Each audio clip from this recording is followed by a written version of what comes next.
it's time for morning watch. First off to the guys in the Roundhouse for a song, and then I'll come back in a second.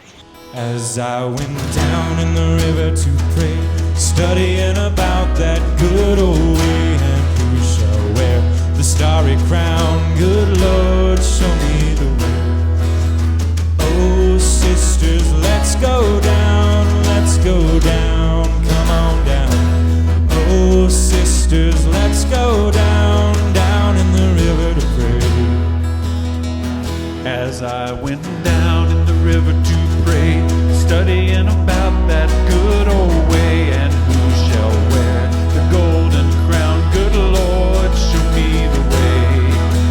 Oh, brothers, let's go down, come on down.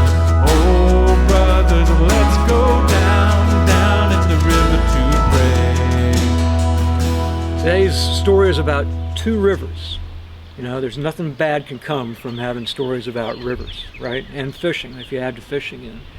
So I'm going to tell you about a couple out west. My wife and I, she's a big fly fisherman too, and so we were out.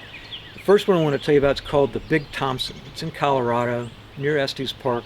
Big, wide river, beautiful. So we're out there. We had this young guide, really tall, patient, knowledgeable, everything you'd want in a guide, really good. I'm downstream a little ways. She and him are fishing upstream. Can't really hear all that's going on, but I'm watching. She said that, she started to get across because he looked, and there was a huge trout on the other side of the river in this little eddy that was just every once in a while rising up to get flies. She wanted to get over there, and so they took off across, and then before she got too far, she realized it was getting pretty high on her. So she said, "Hey, I'm gonna fall. I'm still gonna slip." And he turned around. He's like, "No problem. I got this covered. Not to worry. See here, give me your rod. You put your hands on the back of my shoulders. Stand behind me, and I'll walk across. And then, that way you're supported and you can walk across with me." And they did. Honestly, I don't know whether she caught the trout or not, but she's a really good fly fisherman, so I'm going to say she did. But they got across. It's a great story, great river. The other one is one of my favorite rivers. It's in Montana. It's the Gallatin River. Just in between Big Sky and Bozeman. Beautiful, big canyon walls, incredible.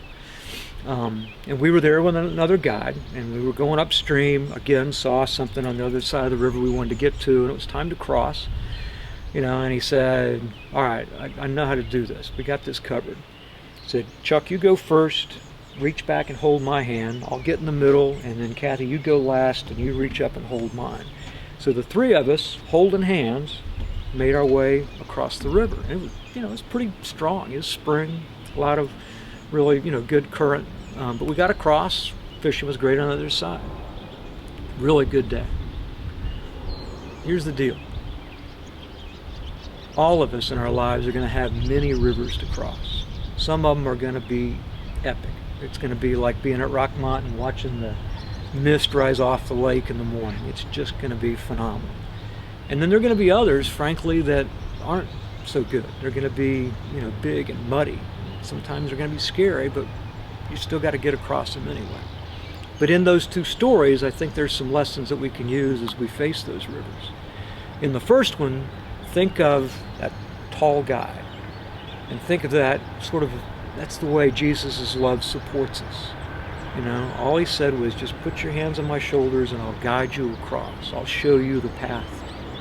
He didn't pick her up and carry her. She still had to get across on her own, but she had to have faith in him and she had to have trust in him, and he led her in that direction. And then in the second example, in the Gallatin, we did that because we held on to each other. So I think as we go through life, as we have those rivers to cross, what we're really looking for is that support and that foundation of God's love and of Jesus' teachings, and friends and family that we can hold on to. And in that way, we can conquer an awful lot of challenges. Have a great day. See you soon.